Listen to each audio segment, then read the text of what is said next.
তো চলে এসেছি আমরা একটা এক্সেলের ক্লাস নিয়ে। তো লাস্ট ক্লাসে আমরা দেখেছিলাম কিভাবে আমরা টোটাল, ম্যাক্সিমাম, মিনিমাম, অ্যাভারেজ এগুলো ক্যালকুলেট করব, কিভাবে নাম্বারের সিরিজ বানাবো, এই জিনিসগুলো আমরা দেখেছিলাম। আজকে আমরা দেখব সাবট্রাকশন, ডিভিশন, মাল্টিপ্লিকেশন এই ক্যালকুলেশনগুলো কিভাবে করব, বা একটা ডেটাকে শর্ট কিভাবে করব, ফিল্টার কিভাবে করব, ওকে, বিভিন্ন কারেন্সি সিম্বল টিম্বল অ্যাড কিভাবে করব, এই জিনিসগুলো আমরা আজকে দেখব। তো সবার ফার্স্টে এক্সেলটা ওপেন করে নিই।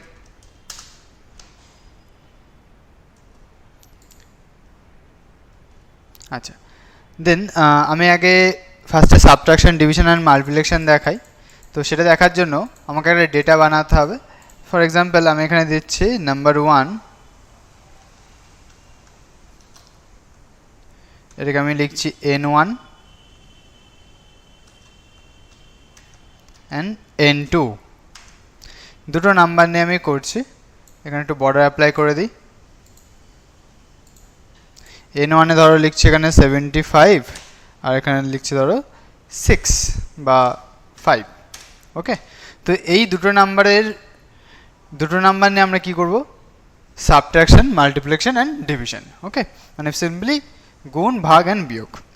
তো আমি ফার্স্টে সাবট্রাকশন বার করব। আমি এখানে শর্টে লিখছি sub equal to bracket open. দেখো subtraction, subtraction, multiplication and division এই তিনটে ক্যালকুলেট করার জন্য আলাদা কিন্তু কোনো ফাংশন নেই। যেমন টোটাল বার করার জন্য আমার আছে সাম, অ্যাভারেজ বার করার জন্য আমার আছে অ্যাভারেজ, ম্যাক্সিমাম বার করার জন্য আমার আছে ম্যাক্স, মিনিমাম বার করার জন্য আছে মিন। তেমনি আমি যদি সাবট্রাকশন বা মাল্টিপ্লিকেশন বা ডিভিশন যদি বার করতে যাই, সেক্ষেত্রে কিন্তু আলাদা করে স্পেসিফিক কোনো ফাংশন নেই। এখানে আমাকে সিম্বলটা ইউজ করেই ক্যালকুলেশনটা কিন্তু করতে হবে। তো ফার্স্ট আমি দিচ্ছি equal to, then bracket open, n1 এর ভ্যালু, নাম্বার 1 এর ভ্যালু, মাইনাস, কিবোর্ডে আমার মাইনাস সাইন থাকে, মাইনাস সাইন, দেন n2 value, then bracket close, enter. Create হলো সাবট্রাকশন। সেমভাবে আমি যদি মাল্টিপ্লিকেশন করি, এখানে শর্টে লিখলাম মাল্টি, তাহলে ইকুয়াল টু সেমভাবে bracket open, n1 value into, কিবোর্ডে যে স্টার মার্কের মতো একটা সাইনটা আছে ওটা হলো ইন্টু সাইন বা multiplication sign, into n2 value, then bracket close, enter, okay. সেমভাবে ডিভিশন করতে যদি চাই, ডিভ লিখলাম এখানে equal to bracket open n1 divided, যেটা আমরা স্ল্যাশ ইউজ করি না, সেই স্ল্যাশটাকে এখানে অ্যাজ এ ডিভাইডেশন সাইন হিসাবে কিন্তু ইউজ করা হয়, দেন n2 ব্র্যাকেট ক্লোজ, এন্টার। বেরোলো? তাহলে এইভাবে কিন্তু আমরা সাবট্রাকশন, ডিভিশন অ্যান্ড মাল্টিপ্লিকেশনটা কিন্তু করতে পারি। সাবট্রাকশন, ডিভিশন বা মাল্টিপ্লিকেশনের জন্য কিন্তু আলাদা কোনো ফাংশন নেই। মাল্টিপ্লিকেশনের জন্য তাও একটু একটা আছে, সেটা আমরা পরে দেখব, কিন্তু নর্মালি সাবট্রাকশন বা ডিভিশনের ক্ষেত্রে কিন্তু কোনো আলাদা কোনো ফাংশন নেই। এখানে আমাকে সিম্বলটা ইউজ করেই কাজটা করতে হবে, ওকে। আচ্ছা, নেক্সট আমরা দেখব শর্ট অ্যান্ড ফিল্টার, ওকে। তো তার জন্য আমার একটা ডেটা প্রয়োজন। তো আমি একটা ঝটপট ডেটা বানিয়ে নিই অল্প কিছু ডেটা নিয়ে।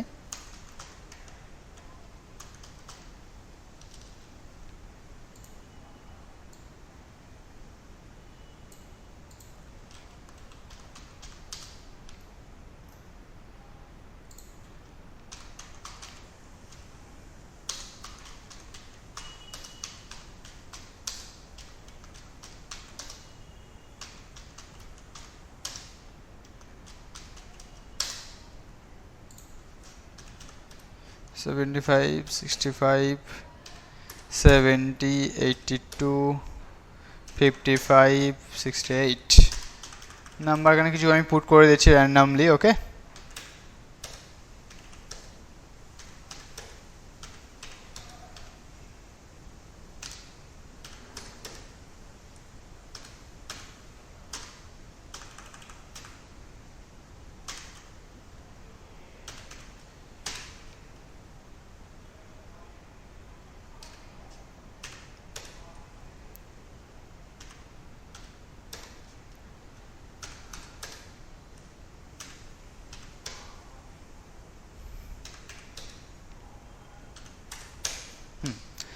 তো এখানে আমি বর্ডার অ্যাপ্লাই করে দেব, হেডিংগুলোকে একটু বোল্ড করে দিলাম। করার পর আমরা এখানে অটো সাম করে জাস্ট এর সামটা বার করে নেব। আমরা এগুলো দেখেছি অটো সাম কীভাবে ইউজ করতে হয় না হয়। আচ্ছা, তো এইটা আমার একটা ডেটা আছে। ওকে, তো আমি এই ডেটাকে শর্ট করতে চাইছি। শর্ট বলতে বেসিক্যালি শর্ট দু ধরনের হয়, একটা হলো অ্যাসেন্ডিং, একটা হলো ডিসেন্ডিং। অ্যাসেন্ডিং যদি আমি টেক্সটের ক্ষেত্রে শর্ট করি অ্যাসেন্ডিং অর্ডারে, তাহলে ascending means A to Z, মানে অ্যালফাবেটিক্যালি সাজানো বা ছোট থেকে বড় হিসেবে সাজানো বা বড় থেকে ছোট হিসেবে সাজানো। তো অ্যাসেন্ডিংয়ের ক্ষেত্রে, অ্যাসেন্ডিং যদি আমি টেক্সটের ক্ষেত্রে করি তাহলে সেক্ষেত্রে A to Z, আর অ্যাসেন্ডিং নাম্বারের ক্ষেত্রে হবে স্মলেস্ট টু লার্জেস্ট। সেমভাবে ডিসেন্ডিং যদি হয় তাহলে Z to A, অ্যান্ড নাম্বারের ক্ষেত্রে লার্জেস্ট টু স্মলেস্ট। ওকে, তো ফার্স্টে টোটাল ডেটাটাকে আমরা সিলেক্ট করে নেবো, কারণ টোটাল ডেটাটাই আমরা শর্ট করবো। আমি এখানে অ্যালফাবেটিক্যালি নেমগুলোকে সাজাতে চাইছি, মানে যাদের নাম A দিয়ে শুরু সবার ফার্স্টে আসবে, আর যার নাম Z দিয়ে শুরু তার সবার লাস্টে, মানে পরপর অ্যালফাবেটিক্যালি আমার ডেটাগুলো সাজানো থাকবে। তো সিম্পলি টোটাল ডেটাটাকে সিলেক্ট করে নেবো।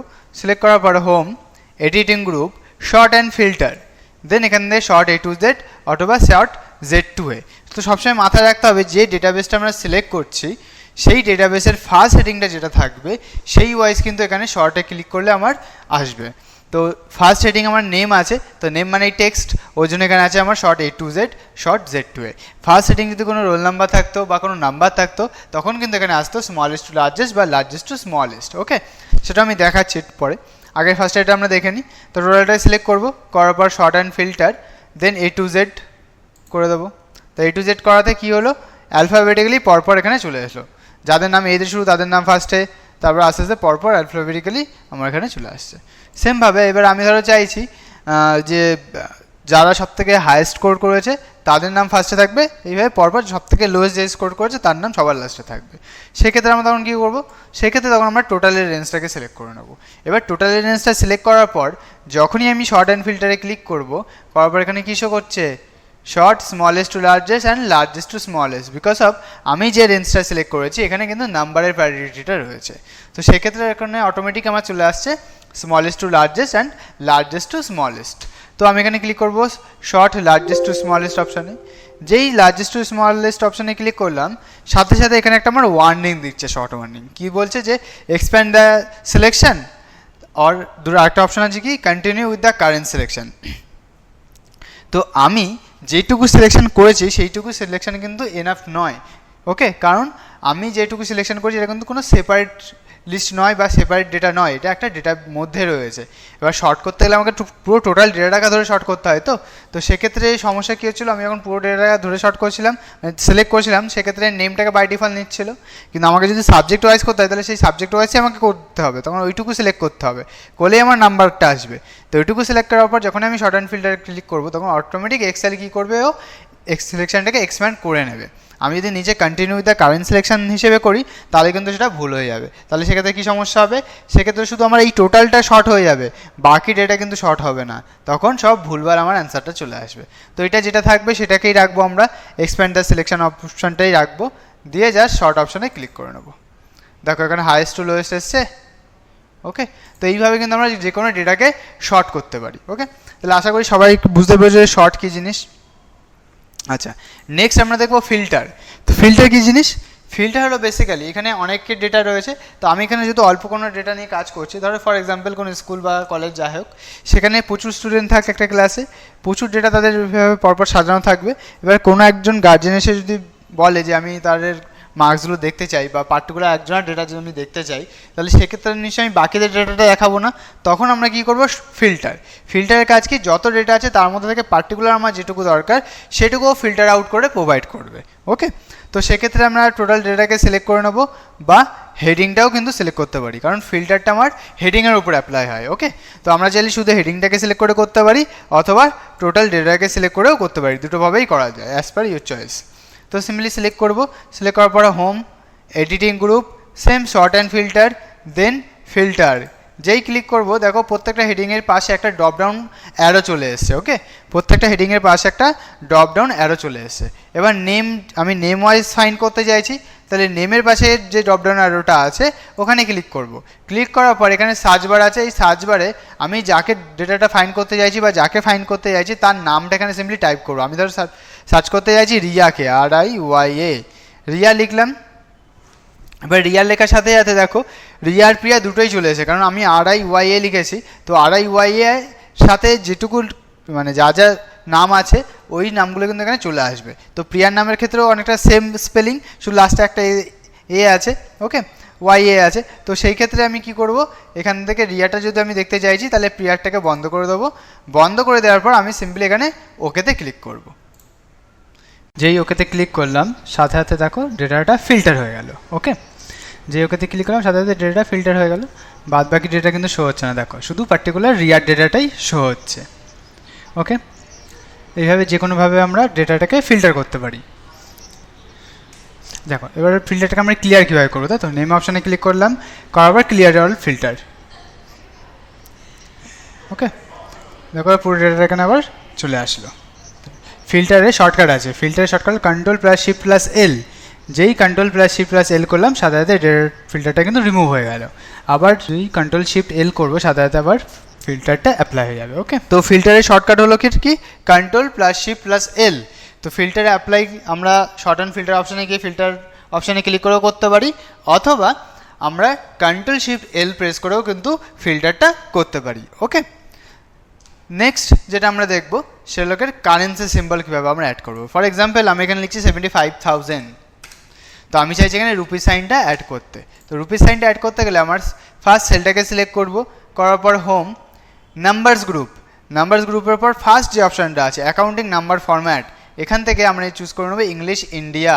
যেই ইংলিশ ইন্ডিয়া করবো দেখো অটোমেটিক আমার রুপি সাইনটা চলে এসেছে বা কারেন্সি সিম্বলটা আমার চলে এসেছে। ওকে, অন্য কোনো স্টেটের হলে বা অন্য কোনো কান্ট্রি হলে সেক্ষেত্রে আমরা আবার ক্লিক করব, ক্লিক করার পর এখানে যে কান্ট্রি দরকার, আমার যদি ডলার দরকার তাহলে ইউনাইটেড স্টেটস চুজ করে নেবো। এইভাবে যে কোনো আমি কারেন্সি সিম্বল কিন্তু এখানে অ্যাড করতে পারি। ওকে, তাহলে আশা করি সবাই বুঝতে পেরেছো কী করে শর্ট অ্যান্ড ফিল্টার করবো বা কী করে আমরা সাবট্রাকশন, ডিভিশন বা মাল্টিপ্লিকেশন করবো বা কারেন্সি সিম্বল কীভাবে অ্যাড করবো। তো আজকে এইটুকুই, দেখা হচ্ছে আবার নেক্সট ক্লাসে।